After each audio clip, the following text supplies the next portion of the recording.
കാസർഗോഡ് നീലേശ്വരത്ത് സ്കൂട്ടറിൽ കടത്തുകയായിരുന്ന 2 കിലോയോളം കഞ്ചാവുമായി 2 യുവാക്കൾ അറസ്റ്റിൽ. നീലേശ്വരം കരുവാച്ചേരിയിൽ ഓപ്പറേഷൻ ക്ലീൻ സ്റ്റേറ്റിന്റെ ഭാഗമായി എക്സൈസ് നടത്തിയ പരിശോധനയിലാണ് യുവാക്കൾ പിടിയിലായത്. Bhima jewellery, old press club junction, Kasaragod.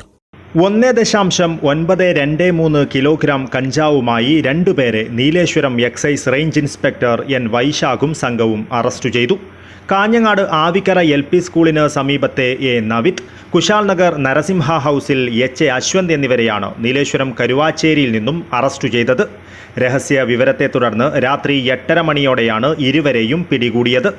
കഞ്ചാവ് പിടികൂടിയ സംഘത്തിൽ assistant excise inspector Rajan P, preventive officer Prasad MM, preventive officer Prajith Kumar KV, civil excise ഓഫീസർമാരായ Babu V, Dinoop K, Nasaruddin AK, Shailesh Kumar, excise officer Manjunath V, വനിതാ civil excise officer Leema PK, driver Rajeevan P എന്നിവരും ഉണ്ടായിരുന്നു.